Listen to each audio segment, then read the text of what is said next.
breaking news! Oh, that is some good shit. Literally. Hi, I'm Chris Hansen, and what I hold in my hand here is a powerful hallucinogenic drug that your children are huffing at least 17 times every half hour. When, of course, they aren't being harassed, abducted, or generally diddled by the types of people featured on the award-winning masterpiece of television, To Catch a Predator.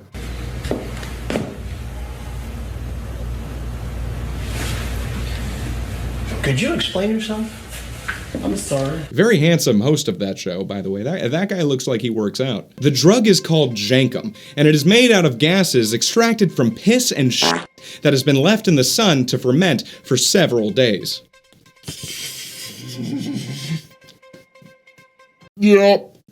That's nice. Oh. Chrissy's going down. You may be asking yourself, what? What the f***? Christopher, you must be joking. This must be a joke, or a bit, as we refer to it here in show business. A bit is what they call a joke in show business. Right, Bojack? That's right, buddy. String a bunch of those together and you got yourself a riff. But I assure you, this is no laughing matter. This is as serious as it gets. I'm joined today by our Asian correspondent, Evan Sugar Tits Green, an expert in all things How are you doing today, Evan? Chris, I've told you a million times to stop harassing me like this. I'm not coming back to the show if you keep introducing me with my middle name being Sugar Tits. Well, isn't it? No! No, it's not, Chris! Well, how come those sweet, sweet baps are so damn sweet, Evan? How do you explain that? What? Those baps are so sweet, I feel like I'm getting type 2 diabetes just looking at them. Whoa, Chris! Hey, come on, let me get to the yams. No, Chris, no, oh God, Chris, no! Come on, don't be a bitch. Chrissy wants his milky. I'm a boy!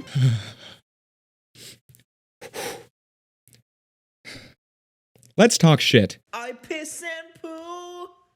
I piss and poo, but mostly pee. Jenkem is in the same drug class as things like gasoline and computer duster. You may notice that none of these things are really drugs, per se. You use them to dust your computer, fuel your car, or float in your toilet bowl, and they're really not. These things are really not drugs, and you should not use them to get high, kids. Stick to using your gasoline for arson and your poop for snowball fights, okay? Those things can get pretty serious. Sometimes you gotta play dirty. I'm from Alaska, okay? We play by prison rules up there. I know I'm getting off the rails pretty early here, but this one time in elementary school, a teacher told us a story about a kid a few grades before us who put a rock in a snowball and dinged some kid in the noggin with it so hard that his eyeball popped out of its socket. So just think about that next time you complain about me hucking a poop ball at you, Derek. Things could be worse. Okay? Anyway, Jenkem, gasoline, computer duster. These substances all belong to the drug class known as inhalants, because you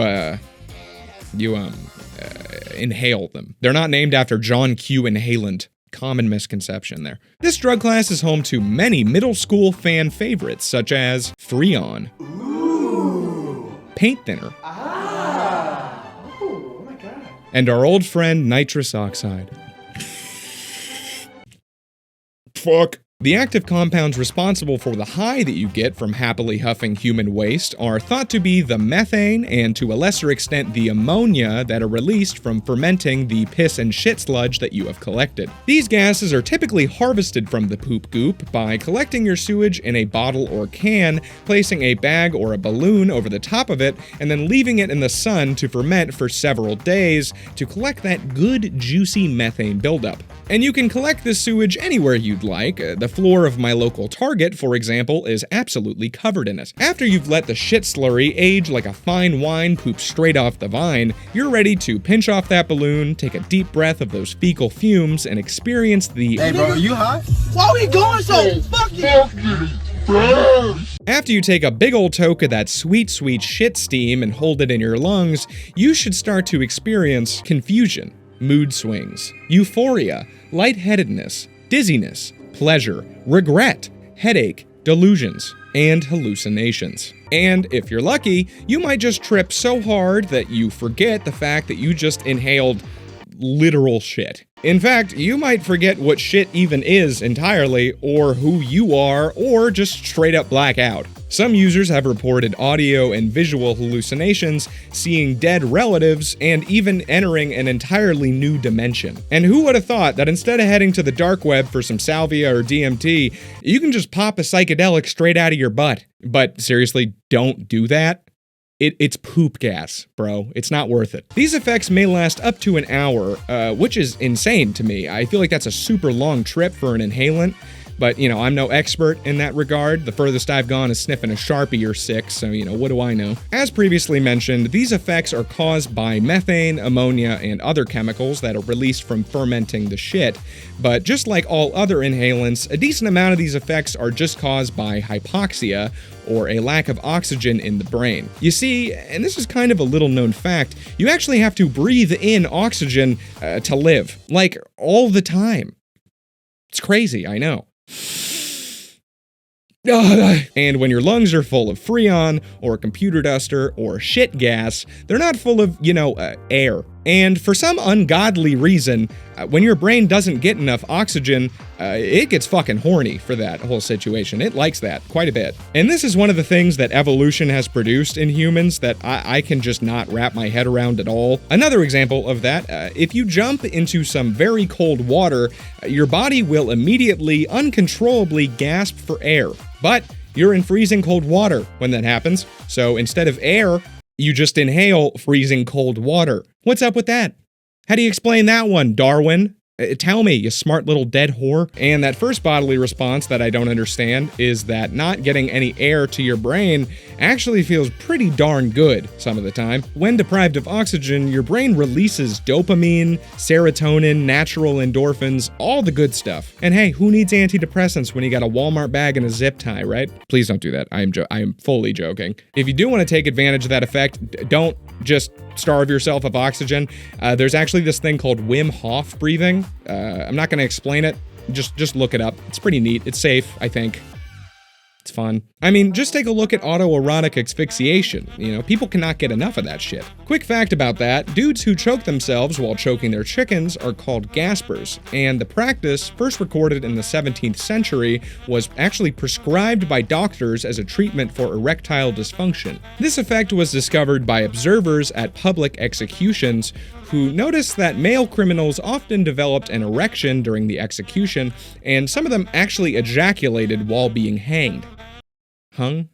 Hanged? And that is just, fucking weird, right? That is strange. Like, you're literally hanging there, dying, and your brain is just like, oh yeah, bust that nut, brother, this is awesome! Makes no sense to me. None. This is all to say that jankum gets your lungs nice and angry, and your brain nice and horny from the lack of oxygen.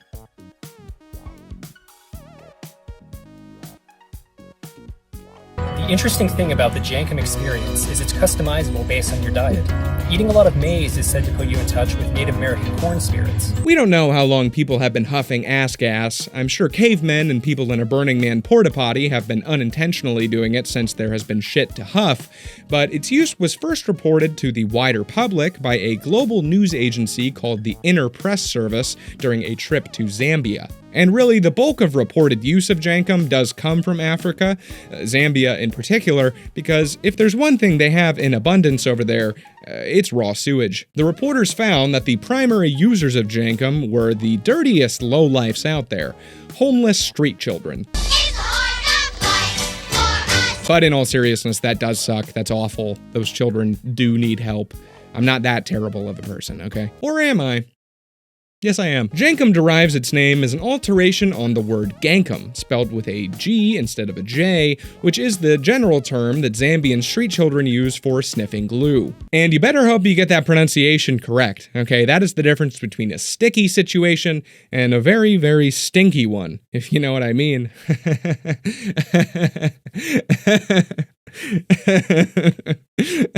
Jankum sits right under gankum as the third most popular drug among Zambian youth, with the first being weed. Thank God they still have actual drugs to inhale other than just glue and shit. The weed is then followed down the list by, glue and shit, in that order, and then uncured tobacco and huffing gasoline. And it sounds like a fun time over there. I mean, they got that gas and that gas.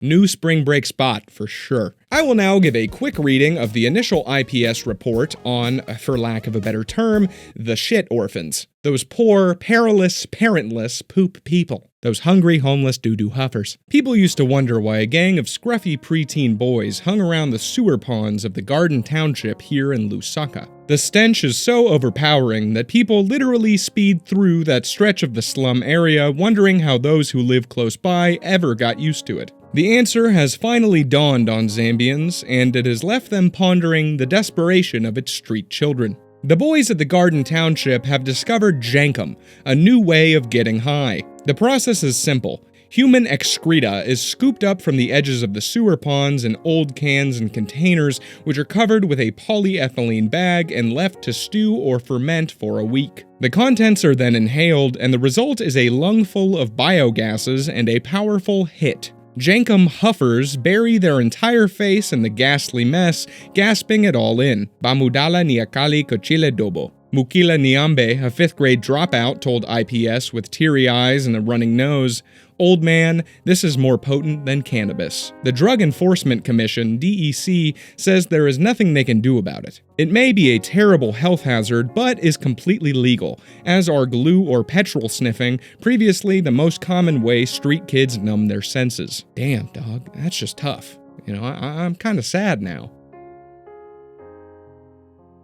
Let's talk about the time a sheriff in Florida told everybody's parents that their kids were huffing shit because of one post on the ancient equivalent to 4chan. It's 2007. Obama's gearing up to become president, Brittany's shaving her head and no one is leaving her alone, and most importantly, a masterwork of interactive media known as The Simpsons game is about to be released. I fucking love that game, dude. I spent $250 on a used PS3 so that I could play it, and yeah, I couldn't pay my rent that month because of it, and yeah, my family did disown me and tell the law that I violated my parole, and yes, I do have an ankle bracelet on now, but honestly, totally worth it. Anyway, 2007, Collier County, Florida.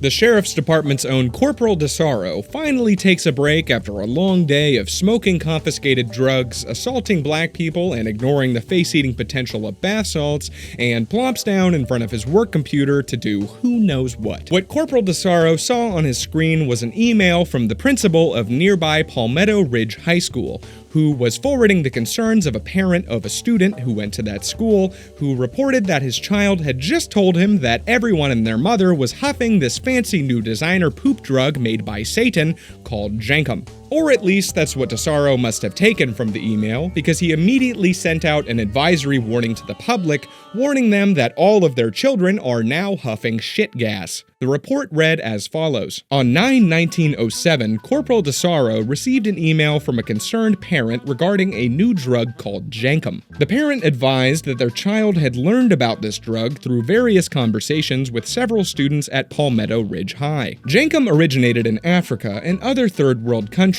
by fermenting raw sewage to create a gas which is inhaled to achieve a high. Jankum is now a popular drug in American schools. Jankum is a homemade substance which consists of fecal matter and urine. The fecal matter and urine are placed in a bottle or jar and covered most commonly with a balloon. The container is then placed in a sunny area for several hours or days until fermented. The contents of the container will separate and release a gas, which is captured in the balloon. Inhaling the gas is said to have a euphoric high, similar to ingesting cocaine, but with strong hallucinations of times past. I love the phrasing of that line. It sounds like they're describing medieval crackheads. Once ingested, the onset of the high takes approximately 10 seconds, with the most severe hallucinations happening in approximately 20 minutes. Several articles indicate that the subject immediately passes out after ingesting the gas, then regains a magical/hallucinogenic state within seconds of regaining consciousness. The high has been described by subjects as a feeling of being out of it and talking to dead people. The feeling of being out of it may last for several hours or days. All subjects who used the jankum disliked the taste of sewage in their mouth and the fact that the taste continued for several days. Slang terms: Winnie, shit, runners, fruit from the crack pipe, Leroy Jankums, what the fuck, dude? Mite, butt hash, and waste. A couple of things to take away from there. One, I love that they threw some slang terms in at the end so that when the parents of little Timmy hear him asking little Jimmy if he wants to go get some fruit from the crack pipe, they know to be concerned. Also, how did they get a hold of these slang terms?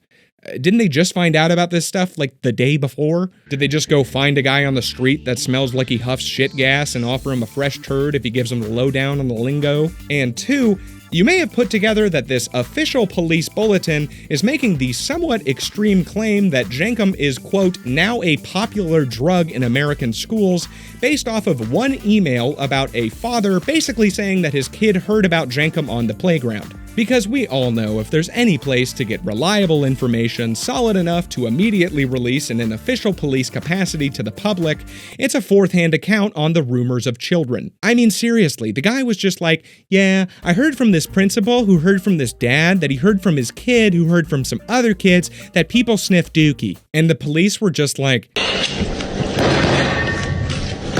But I guess DeSaro must have been in a rush to get back to...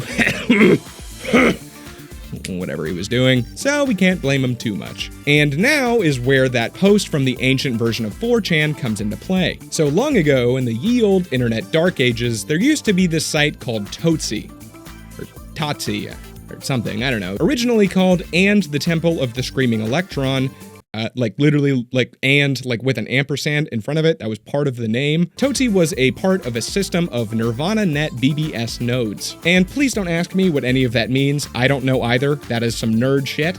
That is some video game guy from The Simpsons level shit. Okay? That is above me. And if any of you do know what that means, please explain it for everybody down in the comments. I'm sorry for calling it nerd shit also. I respect you very much. And thank you for subscribing, everyone. You did subscribe, right? Right? All you need to know is Totsi was a place similar to modern day 4chan where you could go if you wanted to learn how to make a pipe bomb or spew hate toward the Polish. And after the initial bulletin went viral on the internet, a few keen-eyed viewers noticed that the images used in the bulletin were originally posted to Totsi by a user named Pwick. And I don't know how they could have ever figured that out. I have no idea what could have ever given that away. Pwick's post on Totsi was basically a trip report describing his experience huffing some homemade jankum. And I really wanted to show you guys that trip report, I really did. But the thing is, Totsi was taken down in 2009, and the trip report was on there, so it's kind of pretty goddamn hard to find it on the internet now. But, you know, I fucking did it anyway, so let's go. Let's take that Wayback Machine way back to July 12th, 2007. A simpler time. A pimpler time if you were a teenager, hi grandpa, a gimbaler time if you were a skate photographer for the very real Jenkem magazine. Yeah, that's the real name of a skate mag. Granted, it wouldn't come out for another 4 years, but we don't talk about that, tubby. You're tubby. So the trip report starts like this. It starts thusly. Tomorrow, I think I am going to become the first Totsi member, maybe first person above the poverty line, to try Jenkem. I am excited and anxious at the same time. It sounds, kinda gross. I will be using my own shit. If anyone has tried it before or knows any tips to do it, that would be appreciated. Stay tuned tomorrow for my update of my Jenkem experience. For context, here's a picture of the kid that's writing this on a presumably fan-made Jenkem-based Pokemon card. For those of you not looking at the screen who are just listening to me while you're doing the dishes, Derek! I see you not seeing me, Derek! For Derek, this kid is like maybe 4, if he's lucky. This is a child, okay? He has no balls. They haven't even not dropped yet. They're just not there. He's like the pit bull that bit your niece, but you just couldn't bring yourself to put down. He has no balls, okay? Not one. This man has never even heard of a pube. But he sure has heard of Jenkem. So let's let Poop Huff McNonuts continue his story here. Okay, today I set it up and put the bottle in the hot sun. My friend took pictures of all of the steps.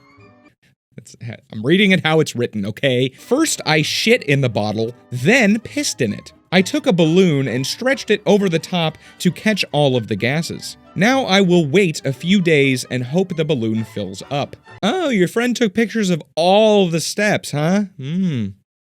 All of them.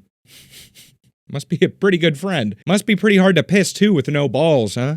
Where is the pee even stored if it's not in the balls? He comes back the next day. Hey everybody, time for an update. The bottle is on my porch at the moment. All day, I let it sit in the hot sun, and surprisingly, the balloon has actually inflated a little bit. It is kinda standing up, and it has some gas in it. The shit on the bottom has bubbles floating on it. No pictures though. My mom took the camera to my brother's prom. Thanks for your support, everyone. Tomorrow, if the balloon is big enough, then I'm gonna do some jankum. My mom took the camera to my brother's prom. Was that the same camera your friend just used to snap you shitting and pissing with no balls, you crazy son of a bitch? What are you doing?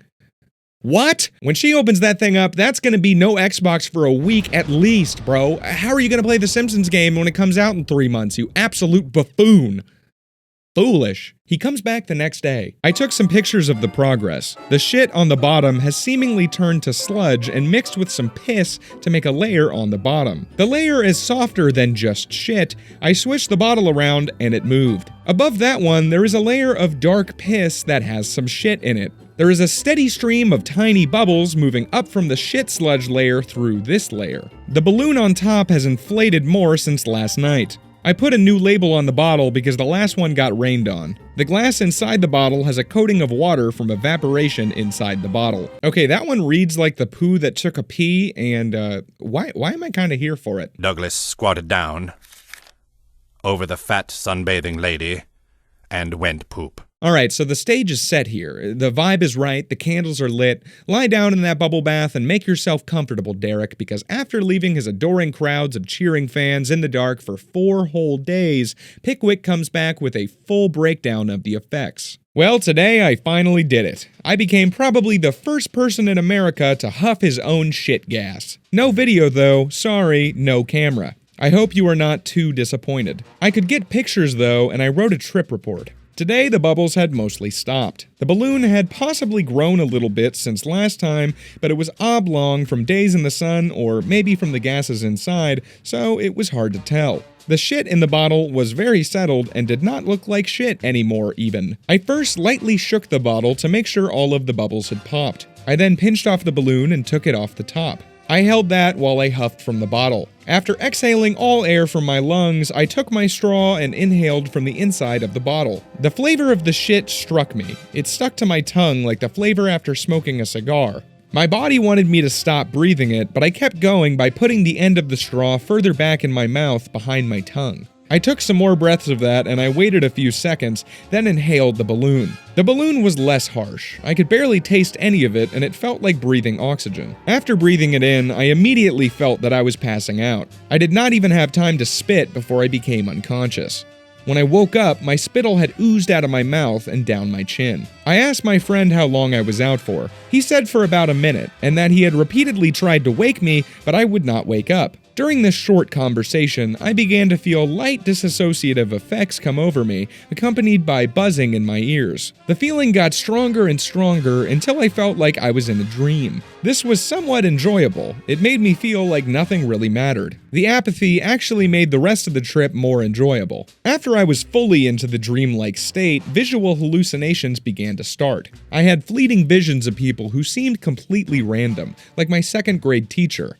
I would say something to the person and then he or she would disappear. Normally I would be fearful of trips like this, but the dream feeling made it almost fun. Hearing was dulled during the trip. I could only hear what I was saying and some random noises like screeching and car noises. After the effects wore off, my friend told me that I was mostly talking in gibberish, so I guess I couldn't hear my own voice or anything in the outside world throughout the trip. At the peak of the trip, I saw things like pillars in my lawn that disappeared and shapes in the sky. My sense of time was slowed, so the whole trip felt like it was shorter than it was. The come down was mostly auditory hallucinations, like voices and loud cracks. The dreamlike feeling lessened, and I drifted back into reality. In the last parts of the trip, I became paranoid from the noises because it felt real instead of like a dream.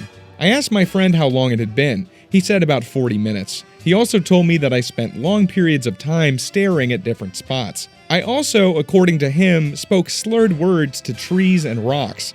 I was very surprised by how messed up the jankum got me. That was higher than I have ever been. Other drugs distort reality, but jankum really distorts reality. I was almost completely unaware of my surroundings.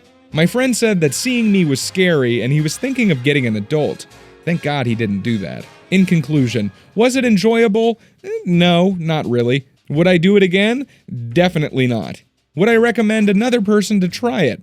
I wouldn't to anyone who I am close to. If you are very adventurous and would try anything, then I guess you should try Jenkem. But know that the preparation is not made worthwhile by the trip.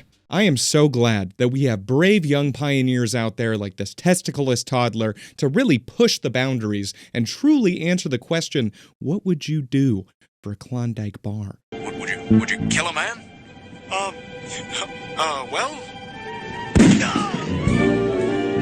One commenter does have one pretty valid critique of Pwick though, which I will now read. User 36fucking5 says, "You didn't read up on Jenkem, did you?" Which is then followed up by something very racist, which I will not be repeating here, thank you very much. After which he says, "It only has about a 10% bioavailability when huffed. Orally, it skyrockets to around 87%. And he has a good point, Pwick. I mean, you didn't even try to snort the stuff. What kind of a psychonaut are you? This silly little shit trip report by a nutless 4-year-old on an ancient underground website quickly snowballed into something no one was expecting. As previously mentioned, the report and photos were used on that initial police bulletin on Jenkem in Florida, which soon led to it being picked up by local news in Florida and Iowa, which then led to the story getting into a national newspaper, the Washington Post, which then led to the story making it to the major national news networks and even being reported on by ABC and Fox News. Cops are calling it Jenkem or the human waste drug, but parents need to be aware that kids are calling it by the more popular slang term, butt hash. Brown Thunder went down under, and then the Drug Enforcement Administration got involved. Well, I don't know, man. You've been seeming sus lately. It's almost like we have an imposter among us. Sussy baka. The Washington Post reported that a DEA spokesperson put out a release that said, "There are people in America trying Jenkem, which our agents categorize as dangerous, bad, and stupid." Which, yeah, correct. Fair enough. But more importantly than catching the attention of the DEA and making it into national news, Pwick got his own thread on Reddit. He was really in the big leagues now. As soon as the story started blowing up, Pwick started to get a little nervous. He was kinda shitting in his britches a little bit. And we already know that when this guy starts shitting, things get out of hand fast. He immediately put out a retraction on his initial trip report saying, "The whole thing was faked using flour, water, beer, and Nutella. I never inhaled any poop gas and got high off it. I have deleted the pictures. Hopefully no weirdo saved them to his computer. I just don't want people to ever recognize me as the kid who huffed poop gas." The weirdo he mentions there saving pictures of him huffing poop? Yeah, that's me. And sure, he says he faked the whole thing, but nah. He's definitely the kid who huffed poop gas. I don't buy it. No way, not for a second. He huffed that poop. He huffed it real hard. But what do you think? Was it all fake? Is Jenkem even real? Am I even real? Is the McRib really back in select McDonald's locations for a limited time only? Should you like this video, subscribe to my channel, and support me on Patreon, link in the description? Yes. Yes, you should. Especially subscribe. Please, for the love of God. Subscribe right after you watch this next video. Can I get to the yams? Sweet, sweet yams. Show me the way. 'Cause Chris Hansen's got bills to pay. Seriously, I got bills. Chrissy's got bills. Please support me on Patreon, for the love of God. Please. God. Thank you. I love you.